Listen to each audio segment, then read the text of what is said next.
ನಮಸ್ಕಾರ ಸ್ನೇಹಿತರೆ, MRL study studio ಚಾನಲ್ಗೆ ತಮಗೆಲ್ಲರಿಗೂ ಸ್ವಾಗತಿಸುತ್ತಾ ಇವತ್ತಿನ ತರಗತಿಯಲ್ಲಿ ನಾನು ಶಟಲ್ ಬ್ಯಾಡ್ಮಿಂಟನ್ ಮೇಲೆ ಗಮನಿಸಬೇಕಾದಂಥ ಅಂಶಗಳು ಮತ್ತು ಅಲ್ಲಿ ಬರುವಂಥ ಸಂಭಾವನೆ ಪ್ರಶ್ನೆಗಳ ಬಗ್ಗೆ ಇವತ್ತಿನ ತರಗತಿಯಲ್ಲಿ ತಿಳಿದುಕೊಳ್ಳೋಣ. ಹಿಂದಿನ ತರಗತಿಯಲ್ಲಿ ನಾನು ಏನು ಮಾಡಿದ್ದೇನೆ ಅಂದರೆ ಈ ಶಟಲ್ ಬ್ಯಾಡ್ಮಿಂಟನ್ಗೆ ಸಂಬಂಧಪಟ್ಟಂತಹ ಹಿಸ್ಟ್ರಿ, ಅದರ ಮೆಜರ್ಮೆಂಟು, ಅದೆಲ್ಲರ ಬಗ್ಗೆ ಏನು ಮಾಡಿದ್ವಿ ಹಿಂದಿನ ತರಗತಿಯಲ್ಲಿ ತಿಳ್ಕೊಂಡಿದ್ವಿ. ಅದರದ್ದು ಎರಡನೇ ಪಾರ್ಟ್ ಇದಾಗಿರ್ತೈತಿ. ಈ ಒಂದು ತರಗತಿ ಯಾರೆಲ್ಲ ದೈಹಿಕ ಶಿಕ್ಷಣ ಶಿಕ್ಷಕರ ಒಂದು ನೇಮಕಾತಿಗೆ ಪೂರ್ವಸಿದ್ಧತೆಯನ್ನು ಮಾಡ್ಕೊಳ್ತಿದ್ರು ಅವರು ಈ ಒಂದು ತರಗತಿಗಳನ್ನು ಬಳಸ್ಕೊಳ್ಳಿ ಅಂತ ಹೇಳ್ತಾ ಇವತ್ತಿನ ತರಗತಿಯನ್ನು ಪ್ರಾರಂಭಿಸ್ತಾ ಇದ್ದೀನಿ. ಗಮನಿಸಬೇಕಾದಂತಹ ಅಂಶಗಳು: ಪುರುಷರ ಸಿಂಗಲ್ಸ್ ಡಬಲ್ಸ್ನಲ್ಲಿ ಎಷ್ಟು ಅಂಕಗಳಿಗೆ ಒಂದು ಸೆಟ್ ಇರ್ತದೆ ಅಂದರೆ 21 ಅಂಕಗಳಿಗೆ ಒಂದು ಸೆಟ್ಟು ಇರ್ತೈತೆ. ಯಾರಲ್ಲಿ? ಪುರುಷರ ಸಿಂಗಲ್ಸ್ ಮತ್ತು ಡಬಲ್ಸ್ನಲ್ಲಿ ಎಷ್ಟು ಅಂಕಗಳ ಒಂದು ಸೆಟ್ ಇರ್ತದೆ ಅಂದರೆ 21 ಅಂಕಗಳು ಸೆಟ್ ಇರ್ತೈತಿ. ಮಹಿಳೆಯರ ಸಿಂಗಲ್ಸ್ನಲ್ಲಿ 21 ಅಂಕಗಳು, ಡಬಲ್ಸ್ನಲ್ಲಿ 21 ಅಂಕಗಳು, ಇದನ್ನು ಕೂಡ ಸೇಮ್. ಹಾಗೆ ಡ್ಯೂಸ್ 3 ಅಂಕಗಳು, 2 ತಂಡದ ಅಂಕಗಳು ಸಮವಾದಾಗ ಡ್ಯೂಸ್ ಅಂತೇಳಿ ಕರಿತೀವಿ. ಡ್ಯೂಸ್ ಅಂತೇಳಿ ಕರಿತಿದ್ರೆ 3 ಅಂಕಗಳು 2 ತಂಡದ ಅಂಕಗಳು ಸಮವಾದಾಗ, 3 ಅಂಕಗಳು 2 ತಂಡಗಳ ಅಂಕಗಳು ಸಮವಾದಾಗ ಡ್ಯೂಸ್ ಅಂತೇಳಿ ಕರಿತೀವಿ. ಗೋಪಿಚಂದ್ ಕರ್ನಾಟಕದ Prakash Padukone all England badminton ಪ್ರಶಸ್ತಿಯನ್ನು ಗಳಿಸಿದ್ದಾರೆ. ಏನು ಮಾಡಿದ್ದಾರೆ? ಗೋಪಿಚಂದ್ ಕರ್ನಾಟಕದ Prakash Padukone all England badminton ಪ್ರಶಸ್ತಿಯನ್ನು ಪಡೆದಿದ್ದಾರೆ. ಹಾಗೆ ಸೈನಾ ನೆಹ್ವಾಲ್ ಇವರು ಪ್ರಸಿದ್ಧ ಬ್ಯಾಡ್ಮಿಂಟನ್ ಆಟಗಾರ್ತಿ. ವಿಶ್ವ ಬ್ಯಾಡ್ಮಿಂಟನ್ ಮಹಿಳೆಯರ ವಿಭಾಗದ ಚೀನಾದಲ್ಲಿ ಸ್ಪರ್ಧೆಯನ್ನು ಸೋಲಿಸಿ ಪ್ರಶಸ್ತಿಯನ್ನು ಪಡ್ಕೊಂಡಿದ್ದಾರೆ. 2012ರ ಒಲಿಂಪಿಕ್ ಸ್ಪರ್ಧೆಯಲ್ಲಿ ಕಂಚಿನ ಪದಕವನ್ನು ಕೂಡ ಏನು ಮಾಡಿದ್ದಾರೆ ಇವರು ಪಡ್ಕೊಂಡಿದ್ದಾರೆ. 1972ರಲ್ಲಿ ಪ್ರಕಾಶ್ ಪಡುಕೋಣೆ ಏನು ಮಾಡಿದ್ದಾರೆ? ಅರ್ಜುನ್ ಪ್ರಶಸ್ತಿಯನ್ನು ಪಡ್ಕೊಂಡಿದ್ದಾರೆ. 1980ರಲ್ಲಿ ಜಾರ್ಜ್ ಥಾಮಸ್, 1999ರಲ್ಲಿ ಅಪರ್ಣಾ ಬೋಪಟ್ ಇವರೇನು ಮಾಡಿದ್ದಾರೆ? ಅರ್ಜುನ್ ಪ್ರಶಸ್ತಿ ಪಡ್ಕೊಂಡಿದ್ದಾರೆ.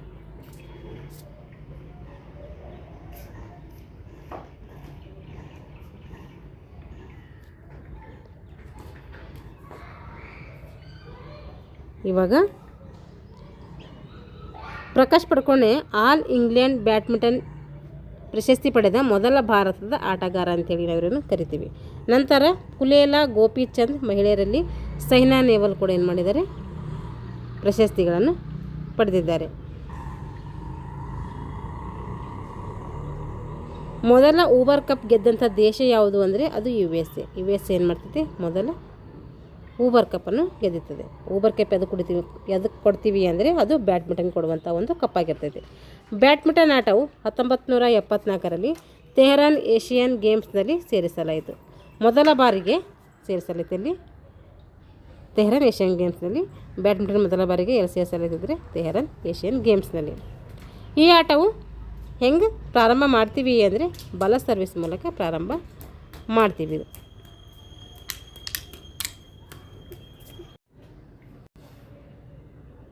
ಇದನ್ನು ಪೂನಾದಲ್ಲಿ ಹೆಚ್ಚು ಆಡುತ್ತಿದ್ದರಿಂದ ಅದಕ್ಕೆ ಪೂನಾ ಗೇಮ್ ಅಂಥೇಳಿ ಕರಿತೀವಿ. ಏನಂತ ಕರಿತೀವಿ? ಪೂನಾ ಗೇಮ್ ಅಂಥೇಳಿ ಕರಿತೀವಿ. ಅತಿ ಹೆಚ್ಚು ಥಾಮಸ್ ಕಪ್ ಗೆದ್ದಂಥ ದೇಶ ಯಾವುದು ಅಂತ ಕೇಳಿದರೆ ಇಂಡೋನೇಷ್ಯಾ. ಅದು ಎಷ್ಟು ಸರಿ ಗೆದ್ದಿದೆ ಅಂದರೆ 8 ಸರಿ ಥಾಮಸ್ ಕಪ್ ಏನು ಗೆದ್ದುಕೊಂಡಿದೆ. ಬ್ಯಾಡ್ಮಿಂಟನ್ನಲ್ಲಿ ಅತಿ ಹೆಚ್ಚು ರಾಷ್ಟ್ರ ಪ್ರಶಸ್ತಿ ಪಡೆದವರು ಯಾರು ಅಂದರೆ ಪ್ರಕಾಶ್ ಪಡುಕೋಣೆಯವರು. ಥಾಮಸ್ ಕಪ್ಪನ್ನು 1948ರಲ್ಲಿ ಸರ್ ಜಾರ್ಜ್ ಅಲನ್ ಥಾಮಸ್ ಏನು ಮಾಡ್ತಾರೆ? ಸರ್ ಜಾರ್ಜ್ ಅಲನ್ ಥಾಮಸ್ ಅವರು ಸ್ಥಾಪಿಸ್ತಾರೆ. ಯಾವುದು? Thomas cup. ಅವರ ಹೆಸರಲ್ಲಿ ಈ ಒಂದು ಕಪ್ಪನ್ನು ಸ್ಥಾಪನೆ ಮಾಡಿದ್ದಾರೆ. ಇದು ಪುರುಷರಿಗಾಗಿ ಏನು ಮಾಡ್ತಾರೆ? ಈ ಪಂದ್ಯಾವಳಿಯನ್ನು ನಡೆಸ್ತಾರೆ.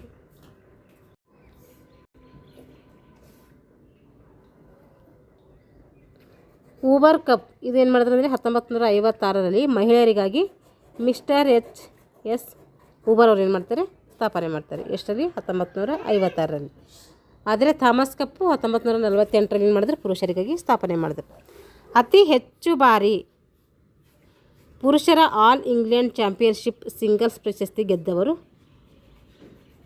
ಯಾರು ಅಂದರೆ ರೂಡಿ ಹಾರ್ಟನ್ ಕಾರ್ನಿವನ್ ಅವರು. ಎಷ್ಟು ಬಾರಿ ಗೆದ್ದರು? 7 ಬಾರಿ ಗೆದ್ದರು. ಪ್ರತಿ ವರ್ಷ ಇಂಗ್ಲೆಂಡ್ನಲ್ಲಿ ವಿಶ್ವಮಟ್ಟದ ಬ್ಯಾಡ್ಮಿಂಟನ್ ಸ್ಪರ್ಧೆ ಏನು ಮಾಡ್ತಾಯಿತ್ತು? ನಡೀತಾ ಇತ್ತು.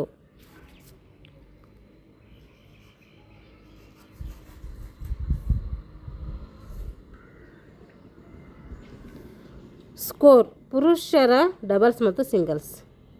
ಪುರುಷರ ಡಬಲ್ಸ್ ಮತ್ತು ಸಿಂಗಲ್ಸ್ನಲ್ಲಿ ಎಷ್ಟಿರ್ತವೆ? 21 ಅಂಕಗಳು ಇರ್ತವೆ. ಕೆಲವು ಸಂದರ್ಭದಲ್ಲಿ ಏನು ಮಾಡ್ತಾರೆ? 20 ಅಂಕಗಳಿಗೆ ಸಮವಾದಾಗ 2 ಅಂಕಗಳ ಮುಂದೆ ಹೋಗ್ತವೆ. 20 ಅಂಕಗಳು ಸಮವಾದ ಅಂದರೆ ಏನು ಮಾಡ್ತೇವೆ? 2 ಅಂಕಗಳ ಮುಂದೆ ಆದರೆ 22ಕ್ಕೆ ಹೋಗ್ತವೆ. SGFI SGFI ಅಂದರೆ school games federation of India. ಇದು ಈ ನಿಯಮದ ಪ್ರಕಾರ 25 ಅಂಕಗಳಿಗೆ ಏನು ಮಾಡ್ತಿದೆ? ಈ ಒಂದು ಗೇಮ್ಸು ಕೊನೆಗೊಳ್ತೈತೆ. ಇದನ್ನು ನಾವೇನಂತೀವಿ? ಡ್ಯೂಸ್ ಅಂಥೇಳಿ ಕರಿತೀವಿ. ಈಗ ಮಹಿಳೆಯರ ಡಬಲ್ಸ್ ಮತ್ತು ಸಿಂಗಲ್ಸ್. ಮಹಿಳೆಯರ ಸಿಂಗಲ್ಸ್ನಲ್ಲಿ ಎಷ್ಟಿರ್ತವೆ? 21 ಅಂಕಗಳಿರ್ತವೆ. ಕೆಲವು ಸಂದರ್ಭದಲ್ಲಿ 20 ಅಂಕಗಳಿಗೆ ಸಮವಾದಾಗ ಅಲ್ಲೇನು ಮಾಡ್ತಾರೆ? 2 ಅಂಕಗಳು ಮುಂದೆ ಹೋಗ್ತವೆ. ಮಹಿಳೆಯರ ಡಬಲ್ಸ್ನಲ್ಲಿ 25 ಅಂಕಗಳು ಆಗ್ತವೆ. ಇದು ಅವರಿಗೂ ಸೇಮು, ಪುರುಷರಿಗೂ ಸೇಮು, ಮಹಿಳೆಯರಿಗೂ ಸೇಮ್ ಪ್ಯಾಟರ್ನ್ ಇರ್ತೈತೆ. ಇದು ಈಗ ಸರ್ವಿಸ್ ಮಾಡುವಂತಹ ನಿಯಮಗಳು ಏನೇನು? ಇವೆಲ್ಲ ಒಂಥರ ಕ್ವಶನ್ MCQ ಥರ ನೀವೆಲ್ಲ ನೆನ್ಪಿಟ್ಕೋಬೇಕು. ವೆರಿ ಇಂಪಾರ್ಟೆಂಟ್ ಇವೆಲ್ಲ. ಅದಕ್ಕೆ ಇದು ಸಪ್ರೇಟಾಗಿ ನಾನು ವಿಡಿಯೋ ಮಾಡ್ತಾಯಿದ್ದೀನಿ. ಅಲ್ಲಿ ಅದು ಹಿಸ್ಟ್ರಿ ಏನು ಮಾಡಿದ್ದೀನಿ ಅದಕ್ಕೆ ಸ್ವಲ್ಪ ಹೇಳಿಬಿಟ್ಟು ನೀವು ಇಂಪಾರ್ಟೆಂಟ್ ಅಂತೇಳಿ ಅಲ್ಲೇನು ಮಾಡಿದ್ದೀನಿ ಸೇರಿಸಿದ್ದೀನಿ. ಈಗ ಸರ್ವಿಸ್ನ ನಿಯಮಗಳು. ಬಲಬದಿಯಿಂದ ಮುಂದೆ ಬರುವ ಆಟಗಾರನ ಬಲಬದಿಗೆ ಏನು ಮಾಡಬೇಕು? ಸರ್ವಿಸ್ ಮಾಡಬೇಕು. ಬಲಬದಿಯಿಂದ ಮುಂದೆ ಬರುವಂತಹ ಆಟಗಾರನ ಬಲಬದಿಗೆ ಏನು ಮಾಡಬೇಕನ್ನೋ ಸರ್ವಿಸನ್ನು ಮಾಡಬೇಕು. ಇಲ್ಲವಾದರೆ ಎಡಗಡೆಗೆ ಸರ್ವಿಸ್ ಮಾಡಿದರೆ ನಿಯಮ ಏನಾಗ್ತದೆ? ಉಲ್ಲಂಘನೆ ಆಗ್ತದೆ. ಬಲಬದಿಯಿಂದ ಬಲಬದಿ ಆಟಗಾರನಿಗೆ ಏನು ಮಾಡಬೇಕು? ನಾವು ಸರ್ವಿಸನ್ನು ಮಾಡಬೇಕು. ಎಡಗಡೆಗೆ ಮಾಡಿದ್ರೆ ಏನಾಗ್ತದೆ? ಅದು ನಿಯಮ ಉಲ್ಲಂಘನೆ ಆಗ್ತೈತೆ. ಈ ರೀತಿ ಕೋರ್ಟ್ ಇದೆ ಅಂದರೆ ಈ ರೀತಿ ಅಪೋಸಿಟ್ ವೈಸು ಮಾಡಬೇಕು ಸರ್ವಿಸ್ಗಳು. ಎಡ ಮತ್ತು ಬಲ ಬದಿಯ ಚೌಕಟ್ಟಿಗೆ ಅಂದರೆ ಬಾಕ್ಸ್ ಸಿಂಗಲ್ಸ್ನಲ್ಲಿ ಕಾಕ್ ಬಾಕ್ಸ್ನಲ್ಲಿ ಬಿದ್ದಾಗ ಅದೇನಾಗ್ತದೆ? ತಪ್ಪಾಗ್ತದೆ. ಎಡ ಮತ್ತು ಬಲ ಬದಿಯ ಚೌಕಟ್ಟಿಗೆ ಅಂದರೆ ಬಾಕ್ಸ್ ಸಿಂಗಲ್ನಲ್ಲಿ ಕಾಕ್ ಏನಾದರೂ ಬಾಕ್ಸ್ನಲ್ಲಿ ಬಿದ್ದಾಗ ಅಲ್ಲೇನಾಗ್ತೈತೆ? ತಪ್ಪಾಗ್ತೈತಿ. ಆಗ ಮುಂದೆ ಇರುವ ತಂಡಕ್ಕೆ ಏನು ಮಾಡ್ತಾರೆ? ಅಂಕ ಹೋಗ್ತೈತಿ. ಅಂದರೆ ಆ ಚೌಕಟ್ಟಿನಲ್ಲಿ ಬಾಕ್ಸಲ್ಲಿ ಬೀಳಂಗಿಲ್ಲ. ಈ ರೀತಿ ಏನಿರ್ತೈತೆ? ಮೆಜರ್ಮೆಂಟ್ ಇರ್ತೈತೆ. ಈ ರೀತಿ ಇಲ್ಲಿ ಏನಾಗ್ತಾರೆ? ಬಾಕ್ಸ್ಗಳು ಹಾಕಿರ್ತಾರೆ. ಈ ಬಾಕ್ಸಲ್ಲಿ ಏನಾದರೆ ಬಿದ್ದರೆ ಏನಾಗ್ತೈತೆ? ಅದು ಸಿಂಗಲ್ಸ್ನಲ್ಲಿ ಬಿದ್ದರೆ ಅದು ತಪ್ಪಾಗ್ತೈತೆ. ಆಗ ಮುಂದೆ ಇರುವ ತಂಡಕ್ಕೆ ಏನು ಮಾಡ್ತೈತೆ? ಅಂಕ ಹೋಗ್ತೈತೆ. ಸರ್ವಿಸ್ ಮಾಡುವ ಸಂದರ್ಭದಲ್ಲಿ ಶಾರ್ಟ್ಸ್ ಆದಾಗ ವಿರುದ್ಧ ತಂಡಕ್ಕೆ ಅಂಕ ಹೋಗ್ತೈತೆ. ಸರ್ವಿಸ್ ಮಾಡುವಂಥ ಸಂದರ್ಭದಲ್ಲಿ ಶಾರ್ಟ್ಸ್ ಆದಾಗ ಆವಾಗ ವಿರುದ್ಧ ತಂಡಕ್ಕೆ ಏನು ಹೋಗ್ತೈತೆ? ಅಂಕ ಹೋಗ್ತೈತೆ. ಮತ್ತು ಆ ತಂಡಕ್ಕೆ ಸರ್ವಿಸ್ ಕೂಡ ಕೊಡ್ತಾರೆ.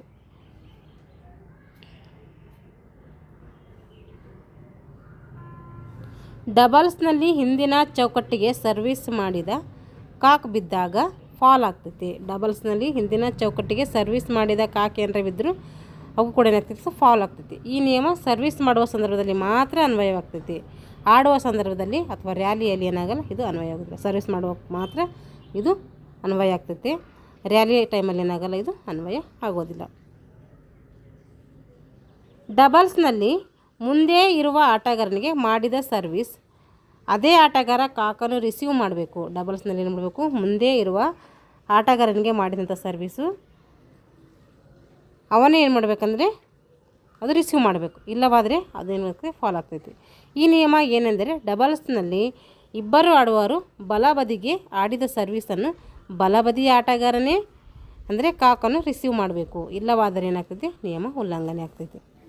ಇವೆಲ್ಲ ನಿಯಮಗಳು ಯಾಕೆ ಬೇಕು ಅಂದರೆ ನಮಗೆ ಗೇಮ್ಸ್ ಆಡಬೇಕಾದ್ರೆ ಬೇಕು. ಎಕ್ಸಾಮ್ಗೆಲ್ಲ ನಿಯಮಗಳೇನು ಕೇಳೋದಿಲ್ಲ. ಆದರೆ ನಾವು ಸ್ಕೂಲ್ಗಳಲ್ಲಿ ಗೇಮ್ಸ್ ಆಡಿಸ್ಬೇಕಾದ್ರೆ ಈ ನಿಯಮ ನಮಗೆ ಗೊತ್ತಿರಬೇಕು.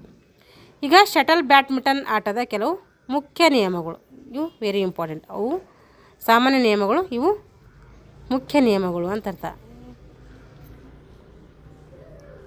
ಪುರುಷರ ಸಿಂಗಲ್ಸ್ ಮತ್ತು ಡಬಲ್ಸ್ ಏನಾಗ್ತದೆ ಅಂದರೆ 21 ಅಂಕಗಳಿಗೆ ಒಂದು ಸೆಟ್ ಇರ್ತೈತಿ. ಹಾಗೂ ಮಹಿಳೆಯರ ಸಿಂಗಲ್ಸ್ ಮತ್ತು 21 ಅಂಕಗಳಿಗೆ ಡಬಲ್ಸ್, ಮಿಕ್ಸ್ಡ್ ಡಬಲ್ಸ್ ಇರ್ತದೆ. ಇದನ್ನು ಕೂಡ 21 ಅಂಕಗಳಿಗೆ ಇರ್ತೈತಿ. ಇದಕ್ಕೆ ಒಂದು ಸೆಟ್ ಅಂತೇಳಿ ಕರಿತೀವಿ. ಒಂದು ಪಂದ್ಯ 3 ಸೆಟ್ಗಳಿಂದ ಕೂಡಿರ್ತೈತಿ. ಒಂದು ಪಂದ್ಯ ಎಷ್ಟು ಸೆಟ್ ಇರ್ತದೆ ಅಂದರೆ ಅದು 3 ಸೆಟ್ಗಳಿಂದ ಕೂಡಿರ್ತೈತಿ. ಸಿಂಗಲ್ಸ್ ಪಂದ್ಯದಲ್ಲಿ ಅಂಕಗಳು 0 ಮತ್ತು ಸಮ ಸಂಖ್ಯೆಯಲ್ಲಿದ್ದಾಗ ಅವರ ಭಾಗದಲ್ಲಿ ಅಂಕಣದಲ್ಲಿ ಏನಾಗ್ತೈತೆ? ಬಲಬದಿಯಿಂದ ಅಂಕಗಳು ಚೀಸ ಸಂಖ್ಯೆಯಲ್ಲಿದ್ದಾಗ ಅಂಕಣದ ಎಡಬದಿಯಿಂದ ಸರ್ವಿಸ್ ಮಾಡಬೇಕು. ಸಿಂಗಲ್ಸ್ ಪಂದ್ಯದಲ್ಲಿ ಅಂಕಗಳು 0 ಮತ್ತು ಅಂದರೆ ಫಸ್ಟಿಂದ ಸ್ಟಾರ್ಟ್ ಮಾಡಬೇಕಾದ್ರೆ ಅಥವಾ ಸಮ ಸಂಖ್ಯೆಯಲ್ಲಿದ್ದಾಗ ಅವರ ಭಾಗದ ಅಂಕಣದಲ್ಲಿ ನೋಡಬೇಕು ಬಲಬದಿಯಿಂದ ಮತ್ತು ಅಂಕ ಚೀಸ್ ಸಂಖ್ಯೆಯಲ್ಲಿದ್ದಾಗ ಎಡಬದಿಯಿಂದ. ಈ ಸಂಖ್ಯೆಯನ್ನು ನೋಡಬೇಕು ನಾವು. ಸಮ ಸಂಖ್ಯೆ ಇದ್ದಾಗ ಬಲಬದಿಯಿಂದ, ಬೆಸ ಸಂಖ್ಯೆ ಇದ್ದಾಗ ಎಡಗಡೆಯಿಂದ ಸರ್ವಿಸನ್ನು ಮಾಡಬೇಕು ಅಂತ ಅರ್ಥ ಇದು. ಸಿಂಗಲ್ಸ್ ಪಂದ್ಯದಲ್ಲಿ ಅಂಕಗಳು ಬಂದಾಗ ಸರ್ವರ್ ಅಥವಾ ರಿಸೀವರ್ ಇಬ್ಬರು ತಮ್ಮ ಭಾಗದ ಅಂಕಣದ ಪಾರ್ಶ್ವಗಳನ್ನು ನೀಡಬೇಕು, ಬದಲಿಸಬೇಕು. ಸಿಂಗಲ್ಸ್ ಪಂದ್ಯದಲ್ಲಿ ಅಂಕಗಳು ಏನಾದರೂ ಸಮ ಬಂದಾಗ ಸರ್ವರ್ ಮತ್ತು ರಿಸೀವರ್ ಇಬ್ಬರು ಕೂಡ ಏನು ಮಾಡಬೇಕು, ತಮ್ಮ ಭಾಗದ ಅಂಕಣದ ಪಾರ್ಶ್ವಗಳನ್ನು ನೀಡಬೇಕು, ಬದಲಾಯಿಸ್ಕೊಳ್ಬೇಕು. ಸರ್ವಿಸ್ ಮಾಡುವ ಸಂದರ್ಭದಲ್ಲಿ ಪಾದಗಳು ಏನಿರಬೇಕು, ನೆಲಕ್ಕೆ ತಾಗಿರಬೇಕು. ನೆಲದ ಸಂಪರ್ಕವನ್ನು ಕಳೆದುಕೊಳ್ಳಬಾರದು. ಸರ್ವಿಸ್ ಮಾಡುವ ಸಮಯದಲ್ಲಿ ಆಟಗಾರ ತನ್ನ ಸೊಂಟದ ಕೆಳಗಡೆ ಸರ್ವಿಸ್ ಮಾಡಬೇಕು. ಸೊಂಟಕ್ಕಿಂತ ಎತ್ತರಕ್ಕೆ ಹೋಗಬಾರ್ದು. ಸೊಂಟದಿಂದ ಏನು ಮಾಡಬೇಕು, ಸರ್ವಿಸನ್ನು ಮಾಡಬೇಕು. ಸೊಂಟದ ಲೆವೆಲಿಂದ ಮಾಡಬೇಕು, ಸೊಂಟದ ಮೇಲ್ಗಡೆಯಿಂದ ಮಾಡಬಾರ್ದು. ಆಟಗಾರನು ಸರ್ವಿಸ್ ಮಾಡಲು ಯತ್ನಿಸಿದಾಗ ರಾಕೆಟ್ ಶಟಲ್ಗೆ ಆಕಸ್ಮಿಕವಾಗಿ ಬಡಿಯದೆ ಇದ್ದ ಕೆಳಗಡೆ ಬಿದ್ದರೆ, ಆಟಗಾರನು ಸರ್ವಿಸ್ ಮಾಡಲು ಯತ್ನಿಸಿದಾಗ ರಾಕೆಟ್ ಶಟಲ್ಗೆ ಆಕಸ್ಮಿಕವಾಗಿ ಬಡಿಯದೆ ಕೆಳಗಡೆ ಬಿದ್ದರೆ ಅದು ತಪ್ಪಲ್ಲ. ಆದರೆ ರಾಕೆಟ್ ಶಟಲ್ಗೆ ಸ್ವಲ್ಪ ಬಡಿದರೂ ಸಹ ಅದು ಸರ್ವಿಸ್ ಆದಂತೆ ಏನಾಗ್ತೈತೆ, ಸರಿ. ಇದು ಸರ್ವಿಸ್ ಆದಂಗೆ ಲೆಕ್ಕಾಚಾರ. ಅದು ಆಟದಲ್ಲಿರುವ ಶಟಲ್ ಅಂಕಣದ ಯಾವುದೇ ಗೆರೆಯ ಮೇಲೆ ಬಿದ್ದರೆ ಅದು ಸರಿ ಅಂತ ಅರ್ಥ. ಆಟದಲ್ಲಿರುವಂತಹ ಶಟಲ್ ಅಂಕಣದ ಯಾವುದೇ ಗೆರೆಯ ಮೇಲೆ ಬಿದ್ದರೆ ಅದು ನಾವು ಸರಿ ಅಂತೇಳಿ ಪರಿಗಣಿಸ್ತೀವಿ. ನೆಟ್ ದಾಟಿ ಬರುವ ಮೊದಲೇ ಶಟಲನ್ನು ಏನು ಮಾಡಬೇಕು, ಹೊಡಿಬಾರ್ದು. ಹಾಗೂ ನೆಟ್ಟನ್ನು ತನ್ನ ಮೈಯಿಂದ ಆಗಲಿ ರ್ಯಾಕೆಟ್ನಿಂದ ಆಗಲಿ ಹಾಗೆ ಉಡುಪಿನಿಂದಾಗಲಿ ಮುಟ್ಟಬಾರ್ದು. ಹಾಗೆಯೇ ನೆಟ್ನ ಗೆರೆಯನ್ನು ಸಹ ಮುಟ್ಟಬಾರ್ದು. ರಿಸೀವ್ ಸಿದ್ಧವಾದಂಥ ನಂತರ ಸರ್ವರ್ ಸರ್ವಿಸ್ ಮಾಡಬೇಕು. ರಿಸೀವ್ ಸಿದ್ಧವಾದ ನಂತರವೇ ಸರ್ವರ್ ಏನು ಮಾಡಬೇಕು, ಅಲ್ಲಿ ಸರ್ವಿಸು ಮಾಡಬೇಕು. ಹಾಗೆ ರಿಸೀವ್ ಮಾಡುವಾಗ ಸ್ಥಿರವಾಗಿದ್ದು ನಂತರ ಏನು ಮಾಡಬೇಕು, ಅವನು ಚಲಿಸಬೇಕು. ಸರ್ವಿಸ್ ಮಾಡುವ ಮೊದಲು ಸರ್ವಿಸ್ ಮಾಡುವ ನಟನೆ ಮಾಡಿ ರಿಸೀವರ್ಗೆ ವಂಚಿಸಿದರೆ ಅದು ಕೂಡ ತಪ್ಪು. ಆ ರೀತಿಯೂ ಕೂಡ ಫೇಕ್ ಮಾಡೋಂಗಿಲ್ಲ ನಾವು. ಸರ್ವಿಸ್ ಮಾಡುವಾಗ ಶಟಲ್ ನೆಟ್ ದಾಟಿ ಎದುರಾಳಿಯ ಅಂಕಣ ಪ್ರವೇಶಿಸಿದರೆ ಅಥವಾ ಎದುರಾಳಿ ಅಂಕಣ ತಪ್ಪು ಸ್ಪರ್ಶದಲ್ಲಿ ಬಿದ್ದರೆ ಅಥವಾ ಶಾರ್ಟ್ ಸರ್ವಿಸ್ ಗೆರೆಯನ್ನು ದಾಟದೆ ಮೊದಲೇ ಬಿದ್ದರೆ ಅಥವಾ ಲಾಂಗ್ ಸರ್ವಿಸ್ ಗೆರೆಯನ್ನು ದಾಟಿ ಬಿದ್ದರೆ ಅದು ಕೂಡ ಏನಾಗ್ತದೆ, ಇಲ್ಲಿ ಫಾಲ್ ಆಗ್ತೈತೆ. ಆ ರೀತಿಯೂ ಬಿದ್ದರೆ ಕೂಡ ನಮಗೇನಾಗ್ತೈತೆ, ಅದು ಫಾಲ್ ಅಂಥೇಳಿ ಪರಿಗಣಿಸ್ತಾರೆ. ಆಟದಲ್ಲಾಗಲಿ ಸರ್ವಿಸಿನಲ್ಲಾಗಲಿ ಶಟಲ್ ಬೌಂಡ್ರಿ ಗೆರೆಯಿಂದ ಹೊರಗೆ ಬೀಳಬಾರ್ದು. ಆಟ ಆಡುವಾಗ ಸಮಯದಾಗಲಿರ್ಬೋದು ಅಥವಾ ಸರ್ವಿಸ್ನ ಸಮಯದಲ್ಲಾಗಿರ್ಬೋದು, ಅದೇನು ಮಾಡ್ಬೋದು, ಗೆರೆಯಿಂದ ಹೊರಗೆ ಬೀಳಬಾರ್ದು. ಪ್ರತಿ ಸೆಟ್ ನಂತರ ಅಂಕಣ ಏನು ಮಾಡಬೇಕು, ಬದಲಾಯಿಸಬೇಕು. ಆದರೆ ಮೂರನೇ ನಿರ್ಣಾಯಕ ಸೆಟ್ನಲ್ಲಿ ಪುರುಷರ ಸಿಂಗಲ್ಸ್ ಡಬಲ್ಸ್ನಲ್ಲಿ ಅಂಕಗಳು 11ಕ್ಕೆ ತಲುಪಿದಾಗ ಹಾಗೆ ಮಹಿಳೆಯರು ಕೂಡ 11ಕ್ಕೆ ಸಿಂಗಲ್ಸ್ ಮತ್ತು ಡಬಲ್ಸ್ ಮಿಕ್ಸ್ಡ್ ಡಬಲ್ಸ್ನಲ್ಲಿ 11 ಅಂಕಗಳು ತಲುಪಿದರೆ ಅಂಕಣ ಕೊಂಡು ಪರಸ್ಪರ ಬದಲಾಯಿಸ್ಕೊಳ್ಬೇಕು. ಪಂದ್ಯವೊಂದರಲ್ಲಿ ಈಗಾಗಲೇ ಆಟ ಆಡಿ ಸೆಟ್ಟನ್ನು ಗೆದ್ದುಕೊಂಡಂತಹ ಆಟಗಾರ ಅಥವಾ ತಂಡ ಮುಂದಿನ ಸೆಟ್ನಲ್ಲಿ ಮೊದಲು ಏನು ಮಾಡಬೇಕು, ಸರ್ವಿಸ್ ಮಾಡಬೇಕು. ಪಂದ್ಯವೊಂದರಲ್ಲಿ ಈಗಾಗಲೇ ಆಟ ಆಡಿ ಸೆಟ್ಟನ್ನು ಯಾರು ಗೆದ್ದುಕೊಂಡಂತಹ ಆಟಗಾರ ಅಥವಾ ತಂಡ ಮುಂದಿನ ಸೆಟ್ನಲ್ಲಿ ಏನು ಮಾಡಬೇಕು, ಆ ಸರ್ವಿಸನ್ನು ಅವರೇ ಮಾಡಬೇಕು ಅಂತ ಅರ್ಥ. ಮೊದಲ ಮತ್ತು ಎರಡನೇ ಸೆಟ್ನಲ್ಲಿ 1.5 ನಿಮಿಷ ಹಾಗೂ 2 ಮತ್ತು 3ನೇ ಸೆಟ್ನಲ್ಲಿ 5 ನಿಮಿಷಗಳ ಕಾಲಾವಕಾಶ ಏನು ಮಾಡಬೇಕು, ವಿಶ್ರಾಂತಿಗಾಗಿ ಕೊಡಬೇಕು.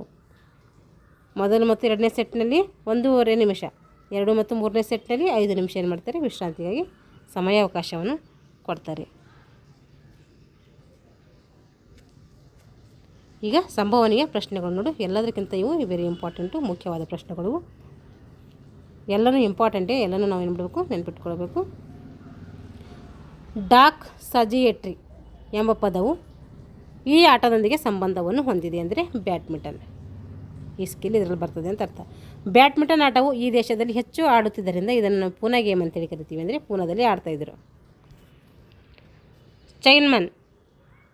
ಚೈನಾಮನ್ ಎಂಬ ಪದ ಈ ಕ್ರೀಡೆಗೆ ಸಂಬಂಧಿಸಿದೆ ಅಂದರೆ ಬ್ಯಾಡ್ಮಿಂಟನ್. ಶಟಲ್ ಕಾಕ್ ತೂಕ ಎಷ್ಟಿರ್ತದೆ ಅಂದರೆ 4.74 ಇಂದ 5.50 ಗ್ರಾಮ್ನಷ್ಟು ಇರ್ತೈತೆ. ಶಟಲ್ ಬ್ಯಾಡ್ಮಿಂಟನ್ಗೆ ಸಿಂಗಲ್ಸ್ಗೆ ಇರುವಂಥ ಅಂಕಣದ ಉದ್ದ ಮತ್ತು ಅಗಲ ಕೇಳಿದರೆ 13.40 ಮೀಟರ್ ಉದ್ದ ಇರ್ತೈತೆ. ಇದು ಡಬಲ್ಸ್ ಮತ್ತು ಸಿಂಗಲ್ಸ್ಗೆ ಸೇಮ್ ಇರ್ತೈತೆ ಉದ್ದ. ಇಲ್ಲಿ ಅಗಲದಲ್ಲಿ ಏನಾಗ್ತೈತೆ, ಚೇಂಜ್ ಆಗ್ತೈತೆ. ಇದು 18 ಮೀಟರ್ ಅಗಲ ಇರ್ತೈತೆ. ಅಡಿಯಲ್ಲಿ ಕೇಳಿದ್ರೆ 44 ಅಡಿ ಉದ್ದ ಇರ್ತೈತೆ, 17 ಅಡಿ ಅಗಲ ಇರ್ತೈತೆ. ಇಂಗ್ಲೆಂಡ್ನಲ್ಲಿ ರೂಪುಗೊಂಡ ಶಟಲ್ ಬ್ಯಾಡ್ಮಿಂಟನ್ ಆಟಕ್ಕೆ ಪ್ರೇರಣೆ ನೀಡಿ ಬೆಳವಣಿಗೆಗೆ ಕಾರಣವಾದಂಥ ದೇಶ ಯಾವುದು ಅಂದರೆ ಚೀನಾ.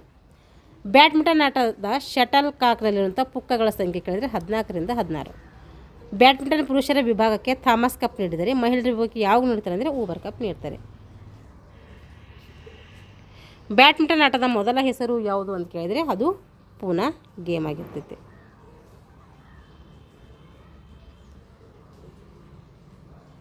ಶಟಲ್ ಕಾಕ್ನ ಪುಕ್ಕದ ಗರಿಗಳ ಮೇಲ್ಭಾಗದಲ್ಲಿ ತುದಿಯಲ್ಲಿರುವಂಥ ವೃತ್ತದ ವ್ಯಾಸ ಕೇಳಿದರೆ 58ರಿಂದ 68 mm ಇರ್ತೈತೆ. ಶಟಲ್ ಬ್ಯಾಡ್ಮಿಂಟನ್ ಅಂಕಣದ ಅಳತೆ ಎಷ್ಟಂದರೆ 44 ಉದ್ದ ಇರ್ತೈತೆ, 20 ಅಡಿ ಅಗಲ ಇರ್ತೈತೆ. ಇದು ಡಬಲ್ಸಲ್ಲಿ 13.40 ಮೀಟರ್ ಉದ್ದ, 6.10 ಮೀಟರ್ ಅಗಲ ಇರ್ತೈತೆ. BAI ಅಂದರೆ ಬ್ಯಾಡ್ಮಿಂಟನ್ ಅಸೋಸಿಯೇಷನ್ ಆಫ್ ಇಂಡಿಯಾ, ಇದು ಸಂಸ್ಥೆ. ಶಟಲ್ ಬ್ಯಾಡ್ಮಿಂಟನಲ್ಲಿ ಅಂಕಣದ ಮಧ್ಯಭಾಗದಿಂದ ಸರ್ವಿಸ್ ಲೈನ್ ಇರುವಂತಹ ದೂರ ಎಷ್ಟು ಅಂತ ಕೇಳಿದರೆ 6.6 ಅಡಿ. 6.6 ಅಡಿ ಅಂದರೆ ಮೀಟರ್ ಹೇಳಿದ್ರೆ 1.98 ಮೀಟರ್. ಒಳಾಂಗಣ ಆಟ ಯಾವುದು? ಬ್ಯಾಡ್ಮಿಂಟನ್. ಬ್ಯಾಡ್ಮಿಂಟನ್ ಆಟದ ತಂಡದಲ್ಲಿ ಇರುವಂತಹ ಒಟ್ಟು ಆಟಗಾರರು ಕೇಳಿದರೆ ಅದು 5 ಜನ. ಬ್ಯಾಡ್ಮಿಂಟನ್ ಆಟದ ಡಬಲ್ಸ್ನಲ್ಲಿ ಪಾರ್ಶ್ವಗೆರೆಯ ಮೇಲೆ ನೆಟ್ಟಿನ ಎತ್ತರ ಎಷ್ಟಂದರೆ 1.55 ಮೀಟರ್ ಇರ್ತೈತೆ. ಬ್ಯಾಡ್ಮಿಂಟನ್ ಆಟದ ಮೊದಲನೇ ಸೆಟ್ ಮತ್ತು ಎರಡನೇ ಸೆಟ್ ನಡುವೆ ಹಾಗೂ 2 ಮತ್ತು 3ನೇ ಸೆಟ್ ನಡುವೆ ದೊರೆಯುವಂಥ ವಿಶ್ರಾಂತಿ ಸಮಯ ಎಷ್ಟು ಕ್ರಮವಾಗಿ ಅಂದರೆ ಅದು 90 ಸೆಕೆಂಡ್. 1.5 ಅಂದರೆ 1.5 ನಿಮಿಷ ಕೊಟ್ಟಿರ್ತಾರೆ. ಆಮೇಲೆ ಏನು ಮಾಡ್ತಾರೆ 5 ನಿಮಿಷ ಕೊಟ್ಟಿರ್ತಾರೆ. ಒಟ್ಟು ಸೇರಿಸಿದರೆ 90 ಸೆಕೆಂಡ್ಸ್ ಆಗಿರ್ತೈತಿ. ಮಹಿಳೆಯರ ಸಿಂಗಲ್ಸ್ ಡಬಲ್ಸ್ನಲ್ಲಿ ನಿಗದಿಪಡಿಸಿರೋ ಬ್ಯಾಡ್ಮಿಂಟನ್ ಅಂಕಗಳು ಎಷ್ಟಂದರೆ ಸಿಂಗಲ್ಸ್ 21, ಡಬಲ್ಸು ಕೂಡ 21. ಪುರುಷರ ಡಬಲ್ಸ್ ಮತ್ತು ಸಿಂಗಲ್ಸ್ನ ಅಂಕಗಳು 21 ಅಂಕಗಳು. ಬ್ಯಾಡ್ಮಿಂಟನ್ ಆಟವನ್ನು ಚೀನಾದಲ್ಲಿ ಈ ಹೆಸರಿನಿಂದ ಕರೀತಾ ಇದ್ದರು ಅಂದರೆ ಅದು battledore and shuttlecock ಅಂತೇಳಿ ಕರಿತಾಯಿದ್ರು. ಎಲ್ಲಿ? ಚೀನಾದಲ್ಲಿ ಈ ರೀತಿ ಕರಿತಾಯಿದ್ರು. ಪೂನಾದಲ್ಲಿ ಪೂನಾ ಗೇಮ್ ಅಂತ ಕರೆದರೆ, ಚೀನಾದಲ್ಲಿ battledore and shuttlecock ಅಂತೇಳಿ ಕರಿತಾಯಿದ್ರು. ಇಂಗ್ಲೆಂಡ್ ಬ್ಯಾಡ್ಮಿಂಟನ್ ಫೆಡರೇಷನ್ ಸ್ಥಾಪನೆಯಾಗಿದೆ ಯಾವಾಗ ಅಂತ ಕೇಳಿದರೆ 1893ರಲ್ಲಿ. 1973ರಲ್ಲಿ ಇಂಗ್ಲೆಂಡಿನ ಗೌಸೆಸ್ಟರ್ ಪಿರಿಯಾಟಿ ಬೊಫರ್ಟ್ ಡ್ಯೂಸ್ನ ಮನೆಯಲ್ಲಿ ಇಲ್ಲಿ ಆಡಿದ್ದರಿಂದ ಬ್ಯಾಡ್ಮಿಂಟನ್ ಎಂಬ ಹೆಸರು ಇದಕ್ಕೆ ಬಂತು ಅಂತ ಬ್ಯಾಡ್ಮಿಂಟನ್ ಹೌಸ್. ಒಲಿಂಪಿಕ್ಸ್ ಕ್ರೀಡಾಕೂಟದಲ್ಲಿ ಬ್ಯಾಡ್ಮಿಂಟನ್ ಆಟ ಸೇರ್ಪಡೆದಂಥ ವರ್ಷ ಕೇಳಿದರೆ ಅದು 1992. ಬ್ಯಾಡ್ಮಿಂಟನ್ ಸಿಂಗಲ್ಸ್ ಪಂದ್ಯದಲ್ಲಿ ಆಟಗಾರರು ತನ್ನ ಸರದಿಯ ಸರ್ವನ್ನು ಪ್ರಾರಂಭ ಮಾಡುವಾಗ ಬೆಸ ಸಂಖ್ಯೆ ಇದ್ದರೆ ಎಡಗಡೆಯಿಂದ, ಸಮ ಸಂಖ್ಯೆ ಇದ್ದರೆ ಬಲಗಡೆಯಿಂದ ಸರ್ವಿಸ್ ಮಾಡಬೇಕು.